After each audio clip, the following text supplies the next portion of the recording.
नमस्कार दोस्तों, आप सभी का स्वागत है मेरे चैनल पे। आज हम सुनेंगे मालती जोशी की कहानी अंतिम संक्षेप। अंतिम संक्षेप का दूसरा भाग आज हम स्टार्ट कर रहे हैं, तो चलिए इसे सुनते हैं। कहानी पसंद आए तो वीडियो को लाइक, शेयर, चैनल को सब्सक्राइब ज़रूर कीजिएगा। तुम्हारे बाबूजी अपनी सारी जिम्मेदारियां पूरी करके गए हैं। मुझे भी उन्होंने मझधार में नहीं छोड़ा है, पूरी व्यवस्था कर गए हैं। और मैं ऐसी अकेली भी कहाँ हूँ, हाथ भर की दूरी पर ही तो तुम लोग हो। बस एक फ़ोन कर कर बुलाने की ज़रूरत है। फिर बहू को समझाया था, इस तरह सामने वालों पर एकदम चढ़ नहीं बैठते। बहू रानी, ज़रा सब्र से काम लेते हैं। एकाएक आदमी घर में दाखिल होता है तो अकेला नहीं होता। 100 तरह की चिंताएं साथ चली आती हैं, उनका ख्याल रखना होता है। महिमा ने मुंह बिचका दिया था।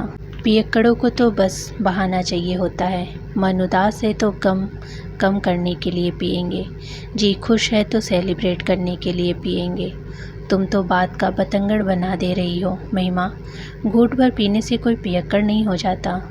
आप माँ है ना, बेटे का पस्त तो लेंगी ही, पर सही गलत का तो ख्याल कीजिए। ऐसे ही संस्कार दिए हैं आपने, तभी तो इन्हें अच्छे बुरे की तमीज़ नहीं रह गई। मनीष कहीं सामने होता तो वे उसका मुंह नोच लेता। उसकी जरा सी बेवकूफ़ी ने उसकी सारी तपस्या पर पानी फेर दिया था। बहू के सामने उन्हें नीचा देखना पड़ा। अपने हाथ अभिमान को सहलाते हुए वे कैसेले स्वर से बोली, बच्चे मेरे जैसे भी हैं, मेरे लिए तो लाख टके के हैं। पर तुम यह बताओ कि तुम क्या देख के रीझी थी। उन्हें लगता था कि उनका प्रश्न महिमा को निरुत्तर कर देगा, पर यह उनकी भूल थी। चुप रहना उनकी फितरत में नहीं था। पलट कर बोली, अंधी हो गई थी मैं, आंखों पर पट्टी बंध गई थी उस वक्त। पछता रही हूँ, यही समझ लीजिए। बच्चों का ख्याल न होता तो कब की इस नर्क को छोड़कर चली जाती। नर्क? उनका नंदन कानन सा यह घर बहू के लिए नर्क बन गया है। अपमान से वे तिलमिला उठी। समझ गई कि इस संघर्ष में उन्हें बेटे की ढाल बनना है, नहीं तो बेचारा कहीं का नहीं रहेगा। तब से उनका घर मनीष के लिए शरणास्थली बन गया है। रणचंडी सी अपनी पत्नी से जब भागने की कोई राह नहीं मिलती तो वह आकर माँ के आंचल में दुबक जाता है। पति पत्नी का झगड़ा तब गौड़ हो जाता है और सास बहू में दृढ़ युद्ध ठन जाता है। इस बार मनीष को देखे हफ्तों बीत गए हैं और उनका जी घबराने लगा है। चीनू मीनू को भी याद आ रही है, पर एकाएक मनीष के यहाँ जाने की हिम्मत नहीं जुटा पा रही हैं। उस घर को वो महिमा का घर ही समझती हैं, इसीलिए तो वहाँ जाने के लिए बहाने तलाशती रहती हैं। यूँ तो कुसुम पिछले हफ्ते पीहर से लौटी है, मीनू के लिए आम पापड़ की सौगात भी लाई है, पर उतना सा कारण महिमा के घर जाने के लिए काफ़ी नहीं लगता। कल मिसेज नायर केले के चिप्स और काजू के पैकेट दे गई हैं। उनकी यह पड़ोसन जब भी केरल जाती है उनकी फरमाइश पर ये चीज़ें ज़रूर लाती है। सावित्री से कहकर उन्होंने थोड़ी मठरियाँ भी बनवा ली। बच्चों के लिए पूरी डालियाँ भर सामान हो गया था, तब जाकर उन्हें संतोष हुआ। अब वे निसंकोच उस घर की घंटी बजा सकती हैं। तैयार होते हुए ये याद कर रही थी कि पिछली बार उस घर में कब गई थी। हाँ, 14 फरवरी को गई थी। मनीष की शादी की सालगिरह थी। दिन भर वे फ़ोन के पास बैठी निमंत्रण की राह देखती रहीं। उनके कान दरवाजे पर ही लगे कि शायद दोनों आशीर्वाद लेने ही चले आएं, पर उन्हें अत्यंत निराशा ही हाथ लगी। आखिरकार मिठाई और फूल लेकर शाम को वे खुद ही चल पड़ी। यहाँ पहुंचकर देखा उत्सव का कोई माहौल नहीं था, उल्टे घर पर सन्नाटा सा तारी था। उन्होंने हंसते हुए कहा, अरे आज तुम लोग को याद भी है कि कौन सी तारीख है? लड़ने से फुर्सत मिले तब तो याद रहेगा। सोफे पे सदी हुई मीनू बुदबुदाई। उसका वाक्य पूरा भी न हुआ था कि महिमा उस पर झपटी। उन्होंने लपक कर उसका हाथ पकड़ लिया। ये क्या कर रही हो? सयानी लड़की पर यूँ हाथ उठाना अच्छा नहीं है। महिमा एकदम फुरफुरा कर उठी। कम से कम मेरे बच्चे कि मेरे सामने तो मुझे चली मत कीजिए। और पैर पटकती हुई वह अपने कमरे में चली गई। वे स्तंभ रह गईं। क्या इस तरह अपमानित होने के लिए वे उतनी दूर से आई हैं? मन तो हुआ कि उल्टे पैर लौट जाए, पर बच्चों के उदास चेहरे देखकर उनके पांव रुक गए। आंखों में याचना लिए दोनों इसके पास सिमट आए थे, मानो माँ की बेदबी के लिए क्षमा मांग रहे हों। उसके सिर पर हाथ फेरते हुए फिर वे बच्चों के ही कमरे में जाकर बैठ गईं। थोड़ी देर बाद वातावरण जरा हल्का हो गया तो मीनू ने उन्हें वहाँ पेंटिंग दिखाई जो उसने मम्मी पापा के लिए बनाई थी। चीनू भी बड़ा प्यारा सा कार्ड लाया था कि मेज पर ही सरप्राइज़ देने का विचार था, पर झगड़ा शायद उससे भी पहले शुरू हो गया था। पापा सुबह से ही गायब है, खाने पर भी नहीं आए। झगड़ा किस बात पर हुआ था क्या पता, और आजकल कारण ही तो शायद ज़रूरत ही नहीं पड़ती, दोनों आमने सामने पड़ते ही शुरू हो जाते हैं, मीनू ने बताया। सच दादी, हम लोग तो इतने बोर हो जाते हैं कि क्या बताएं। दोस्तों के सामने इतनी शर्म आती है कि बस। चीनू भुनभुना रहा था। सच कहता हूँ, मैं किसी दिन घर छोड़कर भाग जाऊँगा। धत पगले, ऐसी बात नहीं करते, उन्होंने उसे पुचकारते हुए कहा, पर वे सचमुच डर गई थी। इस कच्ची उम्र का कोई भरोसा है, आवेश में बच्चे कुछ भी कर सकते हैं, पर इनके माँ बाप को अक्ल आए तब न। बच्चों को समझा बुझाकर चलने को हुई तो महिमा ने आकर रास्ता रोक लिया। नहीं मम्मी जी, आप इस तरह चली जाएंगी तो मैं समझूंगी नाराज़ होकर जा रही हैं। यह खूब रही, पहले तो बदतमीजी करो और फिर आकर लाड जताओ। तब तक चीनू रिक्शा ले आया था, पर महिमा ने उसे लौटाते हुए ऐलान कर दिया, दादी खाना खाकर जाएंगी। वे चाहती तो जिद कर सकती थी, पर बहू के आंसू धुले चेहरे को देखकर ममता हो आई। माँ की मनुहार भरी मुद्रा देखकर बच्चों के चेहरे भी खिल उठे थे। बेचारे दिन भर घर में मुंह लटकाए बैठे थे। घर का माहौल बदलने खुशी खुशी संगी साथियों से मिलने चले गए। घर सूना हो गया। उस एकांत का लाभ उठाते हुए वे बोली, महिमा, मैं यहाँ खाना खाने नहीं आई थी, मैं तो तुम लोगों की खुशी में शरीफ होने आई थी, पर यहाँ आकर पता चला कि खुशी नामक चीज़ की इस घर में गायब हो चुकी है। महिमा ने उनका वाक्य पूरा किया, और अब आप इसके लिए भी मुझे ही दोषी ठहराएंगी, ठीक है ना? उन्होंने कोई जवाब नहीं दिया और चुपचाप मटर की फलियाँ छीलने बैठ गई। वे बर्थ के विवादों से बचना चाहती हैं। इस उम्र में ये तनाव उनके झेलने नहीं जाते, पर महिमा तो कमर कसकर बैठी थी, शायद इसीलिए मम्मी जी को मनुहार करके खाने के लिए रोक लिया था। मम्मी जी, वह शुरू हो गई थी। पानी अब सचमुच सिर से ऊपर होता जा रहा है। मेरी सहनशीलता की सारी सीमाएं समाप्त होती जा रही है। इस तरह हिम्मत नहीं हारते महिमा, औरत को तो सहना ही पड़ता है। उसकी सहन शक्ति के बल पर ही तो गृहस्थी की इमारत खड़ी होती है। वह तो नींव है घर की। क्यों? घर के अकेले औरत का होता है। जो कुछ सहना है, झेलना है, क्या वह सिर्फ उसी के मत्थे आएगा? पुरुष की कोई जिम्मेदारी नहीं है। मैं तुमसे बहस में जीत नहीं सकती महिमा, क्योंकि मेरे पास डिग्रियां नहीं है, सिर्फ अनुभव है। उसी के आधार पर कह सकती हूँ कि तुमने अभी सहा ही क्या है। अपने बाबूजी को तो तुमने ढलती उम्र में ही देखा है। तुम नहीं जानती कि वे अपने ज़माने में क्या हुआ करते थे। घर में पाँव देते ही तो सन्नाटा सा खिंच जाता। नौकर चाकर कोई उनके सामने नहीं पड़ता था। पहले उनके तेवर का अंदाज़ा लगाया जाता था, उसके बाद ही कोई बात होती थी। लेकिन ऐसे आदमी के साथ भी निभा ले गई मैं। पूरे 40 साल तक डटी रही। अगर घर में रोज़ महाभारत मचता तो क्या हासिल होता? बच्चे क्या किसी लायक बन पाते? उल्टे घर से भाग लेते। ये घर छोड़ने वाली बात वे अना से ही कह गई थी। शायद चीनू की बात मन में घर कर गई हो। बाबूजी पुलिस वाले थे ना, महिमा ने उसास भरकर कहा। रोब दाब तो उनका होना ही था। पीते पिलाते भी रहे होंगे, पर कम से कम दूसरी औरत को चक्कर तो न था। बहुत सारी तो नहीं, पर एक औरत तो उनकी ज़िंदगी में भी आई थी। क्या कह रही हैं? सच ही कह रही हूँ।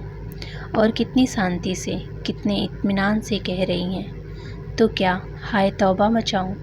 वह तो उस वक्त भी नहीं मचाई थी। अब बासी कड़ी को उबाल क्या दूँ। और सच पूछो तो बवाल मचाने जैसा कुछ था भी नहीं। एक बात थी जो उठने से पहले ही दब गई। इनकी बुआ ननद थी। एक तो उस रिश्ते से शादी संभव नहीं थी, 30 पर वह बालिका विधवा थी। उस जमाने में तो ऐसे ब्याह को कोई सोच भी नहीं सकता था। इसी बात पर पढ़ाई लिखाई छोड़कर वे पुलिस में भर्ती हो गए थे। पीने की लत भी शायद तभी से पाल ली थी। आपको बुरा नहीं लगता था? क्यों नहीं, पर मैंने उस बात को प्रारंभ का लेख समझकर स्वीकार कर लिया था। एक बार अगर भाग्य के लिखे से समझौता कर लो तो सहने में आसानी हो जाती है। वाह, क्या जीवन दर्शन है, क्या फिलॉसफी है। जब तक ये समझ पाती कि महिमा उनकी प्रशंसा कर रही है या उपहास। उसका स्वर आक्रामक हो उठा। आप सोच रही हैं कि आपने बड़ा भारी त्याग किया है, एक आदर्श स्थापित किया है, पर शायद आप नहीं जानती कि आपने अपने साथ जो छल किया है, अपने बच्चों के साथ भी अन्याय किया है। क्या बात करती हो? उल्टे मैंने तो बच्चों का मुंह देखकर ही यह सब जहर का घूंट पी लिया था। यही तो मैं कह रही हूँ, क्यों पिया था यह जहर? बच्चों के सामने अपनी सहनशीलता की गलत मिसाल कायम करने की क्या ज़रूरत थी? अब आपके बच्चे भी अपनी बीवियों से उस दरियादिली की अपेक्षा रखते हैं। वे भी चाहते हैं कि उनकी सारी कारगुजारी आँख मूंद कर स्वीकार कर लूं और आवाज़ भी न उठाऊं। यह नहीं होगा, मैं कह देती हूँ। महिमा, उन्होंने शांत स्वर में कहा, मेरी पीढ़ी का जो धर्म था मैंने निभाया। वह धर्म तुम्हारा नहीं हो सकता।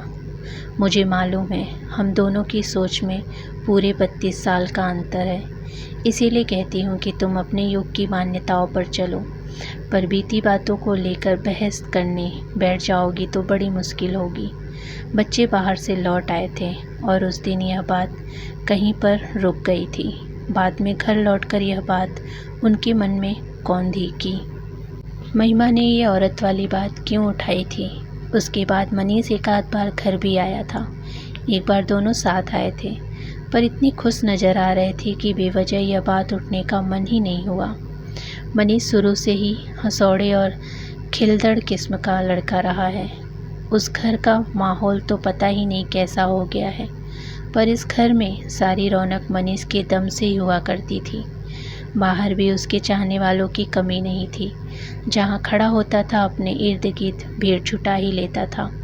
अपने हंसमुख और सुदर्शन व्यक्तित्व के कारण लड़कियों को भी वह आकर्षित कर लिया करता था।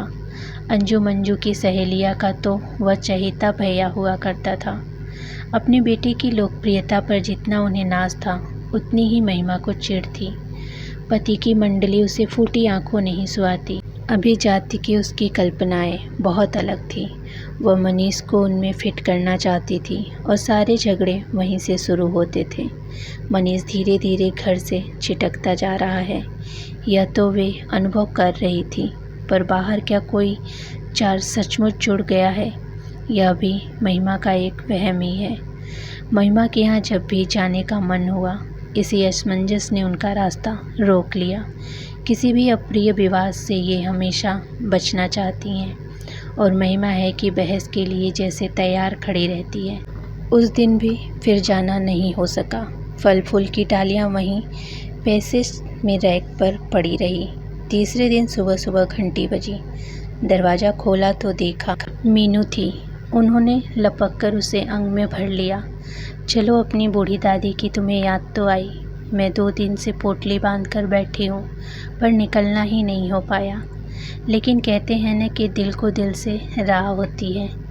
उनकी बात पूरी होने से पहले ही मीनू छिटक कर सोफे पर जा बैठी और गंभीर स्वर में बोली, दादी, घर से किसी का फ़ोन आए तो बताना मत कि मैं यहाँ हूँ। क्या मतलब? उस दिन आपने चीनू से कहा था कि अगर कभी भागने का मन हो तो सीधे मेरे यहाँ चला आना, मैं छुपा लूँगी। तो तुम भाग कर आई हो? जी। क्या फिर कोई झगड़ा हुआ है? हुआ तो नहीं है, पर होगा ज़रूर। पापा टूर पर दिल्ली गए हुए हैं, आज ही लौटने वाले हैं। मम्मी को पता चला है कि मोनिका आंटी भी उनके साथ गई हैं, बस शाम से भी भरी बैठी हैं। पापा के आने भरी की देर है। फिर देखिए, आज कैसा धमाका होता है। उफ दादी, यह सब हमारे ही घर में क्यों होता है। ये मोनिका आंटी कौन है? पापा की कलीग है, मिसेस भटनागर। हो सकता है वे भी दफ्तर के काम से गई हों। हो क्यों नहीं सकता, पर मम्मी की कल्पना को पंख लगाकर उड़ती है ना। हवा देने वाले भी तो कम नहीं हैं। दफ्तर के ही किसी शुभचिंतक ने उन्हें फ़ोन किया था। छी छी, मनीष यह क्या कर रहा है। वे तो जैसे शर्म से गड़ गई। आज इतनी सी लड़की के सामने वे किस कदर अपराधी अनुभव कर रही हैं। पर उस इतनी सी लड़की का अगला वाक्य सुनकर तो वे विस्मित ही रह गईं। वह कह रही थी, अगर मम्मी की आशंका सच भी है तो उपाय क्या है। यह आफत तो उनकी खुद की बुलाई हुई है। अगर घर में रात दिन चकचक मची रहे तो आदमी बाहर स्नेह और सहानुभूति ही खोजता है। उसमें आश्चर्य क्या है और गलत भी क्या। वे मीनी को देखती रह गई। बित्ते भर की लड़की इतना सब सोच लेती है। ऐसा तो नहीं कि घर के वातावरण ने उसे असमय ही पौड़ बना दिया है। उन्हें महिमा पर गुस्सा आने लगा। अपनी हठकर्मी के कारण उसने बच्चों से उसका बचपन ही छीन लिया। शाम तक प्रतीक्षा करती रही, पर किसी ने मीनू की खोज खबर नहीं ली। यूनिफॉर्म पहनकर घर से निकली थी तो 2 बजे तक किसी को चिंता भी न होगी। महिमा खुद 5 के बाद ही घर पहुंचती है, पर उसके बाद वे पल पल बेचैन होने लगी। फिर उसने रहा नहीं गया, ताव रखकर खुद ही चल दी। सोच लिया कि आज दोनों को डांट पिलानी है। अगर तुम लोग बच्चों को एक शांत और स्नेह भरा घर नहीं दे सकते और क्या दोगे। रोटी कपड़े पर तो अनाथ बच्चे भी पल जाते हैं, पर माँ बाप से तो कुछ उम्मीदें होती हैं। चीनू मुंह लटकाए दरवाजे पर खड़ा था। वे कुछ कहती इससे पहले ही वह बोल पड़ा, दादी, दीदी आज सुबह से ही गायब है। क्या मतलब? स्कूल में फ़ोन किया? नहीं, पड़ोस की बसंती बता रही थी कि वो आज स्कूल गई ही नहीं। सहेलियों के यहाँ देखा, 1-2 के यहाँ देखा था, फिर मम्मी ने ही मना कर दिया। चीनू, भीतर से कड़कड़ाती आवाज़ आई, दादी भीतर नहीं आएंगी क्या? जो दरवाजे पर ही सारी रामायण सुना रहा है। उन्होंने भीतर आते हुए कहा, बहू। भावुक होती हैं तो उनके मुंह से बहू ही निकलता है। ये चीनू क्या कह रहा है? जो भी कह रहा है आपने सुन तो लिया, और तुम हाथ पर हाथ धरे बैठी हो। गजब की माँ हो। हाथ पर हाथ धरे कोई नहीं बैठा है मम्मी जी, सिर्फ चीनू को रोक दिया था। वह तो पूरे शहर में मुनादी करवा देता।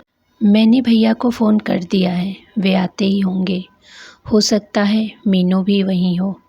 फ़ोन तो मुझे भी किया जा सकता था, जानबूझकर नहीं किया। एक तो मैं वैसे ही परेशान हूँ, उस पर आपका प्रवचन सुनने की ताकत नहीं थी मुझ में।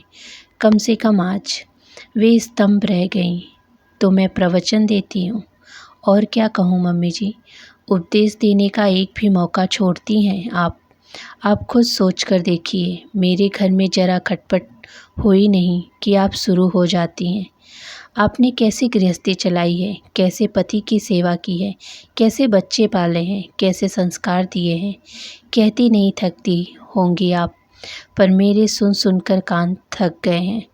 पल भर को वे चुप रह गई। मन हुआ 2 घड़ी सुस्ताकर आत्मनिरीक्षण कर ले। क्या सचमुच वे बात बेबात पर भाषण देने लगती हैं? क्या यह उनकी अधिकार चेष्टा है? क्या उनकी अनुभव सिद्ध बातें महिमा को इतनी कड़वी लगती हैं कि उसकी भाषा शिष्टाचार की सारी सीमा लांघ जाती है? इसका तो यह मतलब हुआ कि अपने बच्चों को, उनकी गृहस्थी को बर्बाद होते देखते रहो, पर मुँह से कुछ न कहो। महिमा, उन्होंने बड़ी देर बाद कैसेले स्वर में कहा, कहने वाली बात होती है तभी कुछ कहती हूँ मैं। अगर तुम्हें बुरा लगता है तो आगे से चुप रहा करूँगी। मैं जानती हूँ बच्चों के मामले में तुम मुझसे ज़्यादा समझदार हो।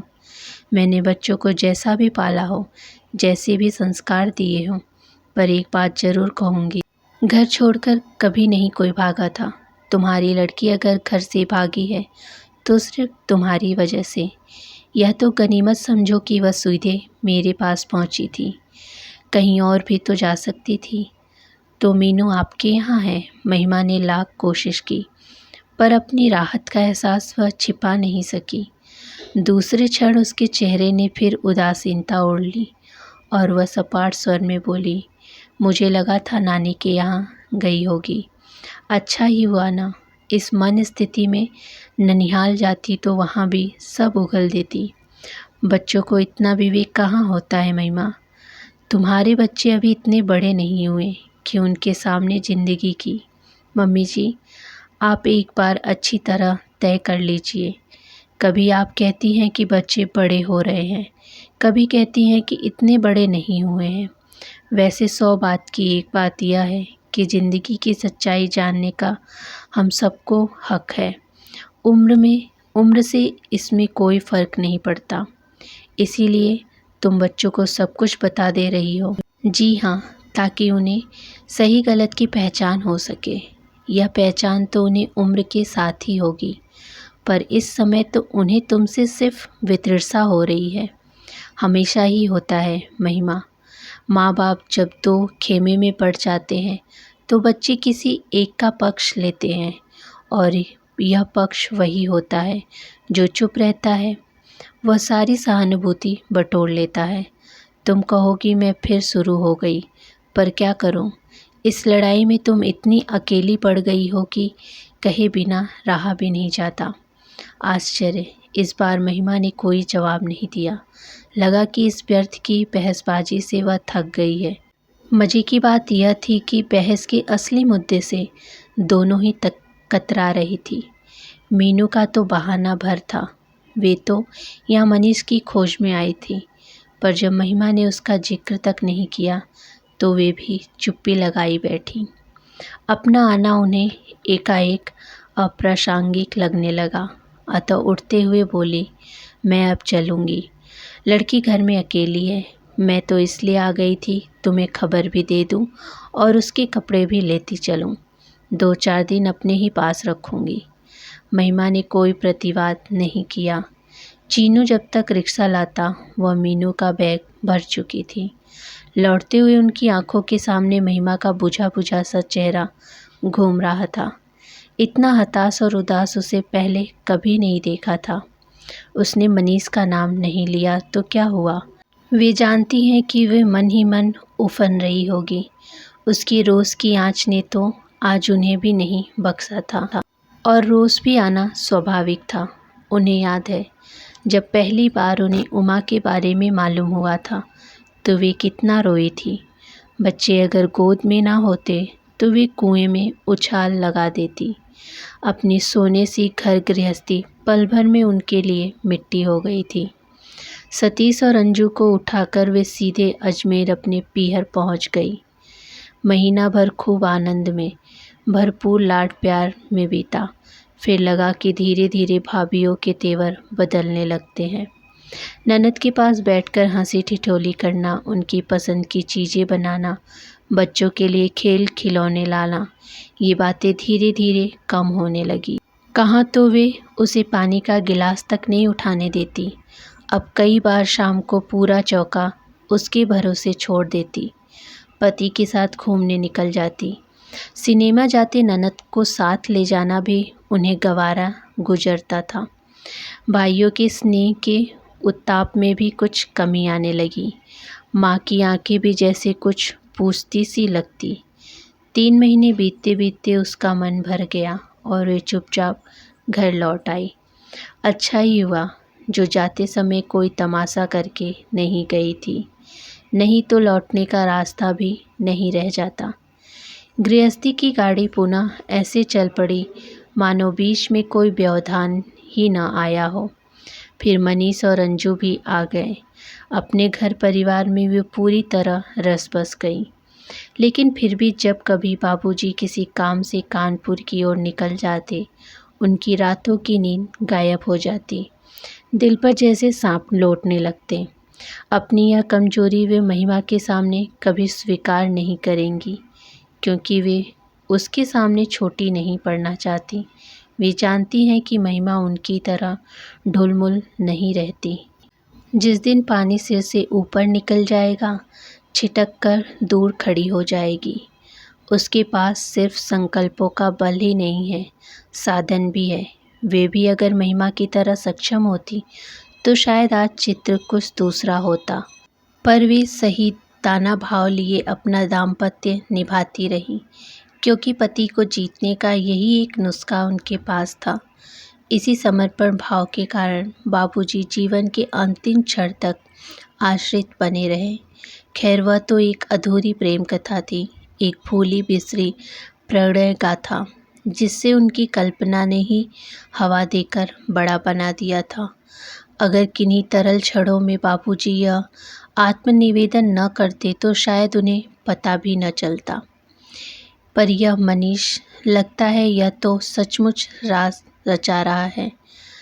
अगर वे मिसेज भटनागर वाली बात सच है तो मनीष के घर को अब भगवान भी नहीं बचा सकते, क्योंकि एक बात तो तय है कि महिमा अन्याय कभी बर्दाश्त नहीं करेगी और हर बार उसे ही कटघरे में तो खड़ा नहीं किया जा सकता। घर लौटकर देखा, ड्राइंग रूम में वह सूटकेस पड़ा है। कौन आया है? उन्होंने पूछा। पापा, मीनू ने बताया। पापा, अब इस वक्त कौन सी गाड़ी है? दोपहर को ही आ गए थे, शायद सीधे दफ्तर चले गए और फिर दफ्तर से घर जाने की हिम्मत नहीं पड़ी होगी। महिमा ठीक ही कहती है, बिगड़ैल बच्चे की तरह पहले तो शैतानी करता है, माँ के आंचल में मुँह छिपाने चला आता है। कब तक चलेगा यह सब? कब तक वे उसकी ढाल बनी रहेगी, उसकी पैरवी करती रहेगी? बेटी के साथ साथ उनका विवेक भी खो गया है।